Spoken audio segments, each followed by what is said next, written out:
ഇടപ്പള്ളിയിൽ ഹൃദയം തകർന്ന ആ കുടുംബത്തിന്റെ അരികിലേക്ക് നമ്മൾ വീണ്ടും. പൊതുദർശനം അവിടെ പുരോഗമിക്കുന്നു. നിരവധി പേർ അന്തിമോപചാരം അർപ്പിക്കാൻ ഇപ്പോഴും ക്യൂവിൽ തന്നെ ഉണ്ട്.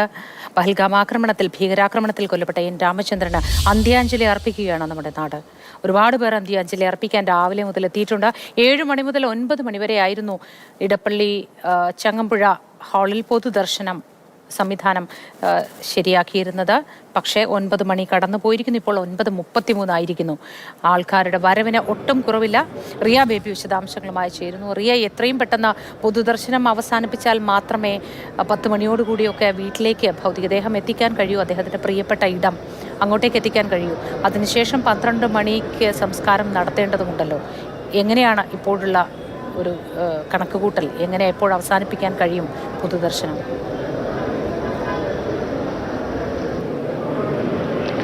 മോത്തി, ഇവിടെ എത്തുന്ന മുഴുവൻ ആളുകൾക്കും രാമചന്ദ്രൻ അന്തിമോപചാരം അർപ്പിക്കാനുള്ള ക്രമീകരണം ഏർപ്പെടുത്തിയിരിക്കുകയാണ്. ആളുകൾ എത്തിക്കൊണ്ടേയിരിക്കുന്നു. ഏതാണ്ട് 10 മണിയോടടുത്ത സമയം വരെ ഇവിടെ പൊതുദർശനം തുടരുകയും ഇവിടെ നിന്ന് കൊണ്ടുപോവുകയും ചെയ്യുന്ന തരത്തിലാണ് ക്രമീകരണം. അല്പസമയം മുമ്പ് അങ്ങേയറ്റം ഹൃദയഭേദകമായ, അങ്ങേയറ്റം സങ്കടകരമായ, ഒപ്പം തന്നെ ആ കുടുംബം എങ്ങനെ അതിനെ നേരിടുന്നു എന്നത് എടുത്തു കാണിച്ച ദൃശ്യങ്ങളായിരുന്നു ഇപ്പോൾ കണ്ടത്. രാമചന്ദ്രൻ്റെ മകൾ, ഭാര്യ എന്നിവർ മൃതദേഹത്തിന് തൊട്ടരികിലേക്ക് എത്തി. മകൾ ആർത്തി ഭാരത് മാതാ കി ജയ് വിളിച്ചുകൊണ്ട് അച്ഛന് അവസാന യാത്രയയപ്പ് നൽകുന്ന ദൃശ്യങ്ങൾ ഇവിടെ ഉണ്ടായിരുന്നു. അങ്ങനൊരു നിമിഷം ആ കുടുംബത്തിൻ്റെതായി ഇവിടെ ഉണ്ടായിരുന്നു. അങ്ങേയറ്റം വേദനാജനകമായ ഒരു നിമിഷങ്ങളാണ് ആ കുടുംബത്തിന്. 22-ാം തീയതി മുതൽ ഇങ്ങോട്ടുള്ള ഈ ദിവസങ്ങളൊക്കെയും കശ്മീരിൽ വെച്ച്, കൺമുന്നിൽ വെച്ച് അച്ഛൻ കൊല്ലപ്പെട്ടതിൻ്റെ ആഘാതത്തിലാണ് ആ കുടുംബമൊക്കെ. അപ്പോൾ ഈ നേരം അത്രയും അവർ എൻ രാമചന്ദ്രൻ്റെ മൃതദേഹത്തിൻ്റെ തൊട്ടരികെ ചങ്ങമ്പുഴ പാർക്കിൽ പൊതുദർശന വേദിക്കരികിൽ ഭാര്യ ഷീലയും മകൾ ആർത്തിയും മകൻ അരവിന്ദും കൊച്ചുമക്കളും അടങ്ങുന്ന അദ്ദേഹത്തിൻ്റെ കുടുംബം മുഴുവനും ഇവിടെ ഉണ്ടായിരുന്നു. അല്പസമയം മുമ്പാണ് മകൾ ആർത്തിയും ഭാര്യ ഷീലയും രാമചന്ദ്രൻ്റെ മൃതദേഹത്തിൻ്റെ തൊട്ടരികിലെത്തിയത്.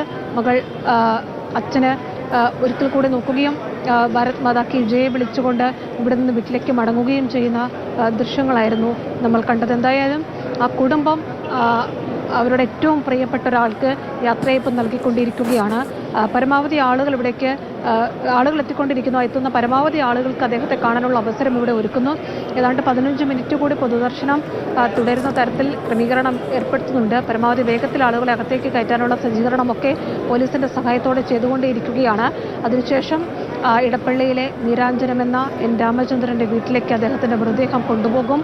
അദ്ദേഹം വളരെ സന്തോഷത്തോടെ കൊച്ചുമക്കൾക്കും മകൾക്കും ഭാര്യയ്ക്കും ഒക്കെ ഒപ്പം കശ്മീരിലേക്ക് യാത്ര പുറപ്പെട്ട അതേ വീട്ടിലേക്കാണ് ചേതനയേറ്റ അദ്ദേഹത്തിൻ്റെ ശരീരം അല്പസമയത്തിനകം എത്താൻ പോകുന്നത്. എങ്ങനെ കുടുംബം ആ വേദനയെ ഉൾക്കൊള്ളുമെന്നതാണ് വലിയ സങ്കടകരമായ നിമിഷമായി മാറുന്നത്. നീരാഞ്ജനത്തിൽ ഇനി എൻ രാമചന്ദ്രൻ എന്ന മുത്തച്ഛനില്ല, അച്ഛനില്ല, ഭർത്താവില്ല. ഈ ഓരോ സ്ഥാനവും വളരെ ഭംഗിയായി നിറവേറ്റിക്കൊണ്ടിരുന്ന ഒരു മനുഷ്യൻ്റെ വിയോഗം, ആ മനുഷ്യൻ ഇല്ലാത്ത സാഹചര്യത്തിൽ എങ്ങനെ ഏറ്റവും പ്രിയപ്പെട്ടവർക്ക് ഉൾക്കൊള്ളാൻ കഴിയുമെന്നതാണ് നമ്മളെല്ലാം സങ്കടത്തോടെ ആലോചിക്കുന്ന ഒരു കാര്യം.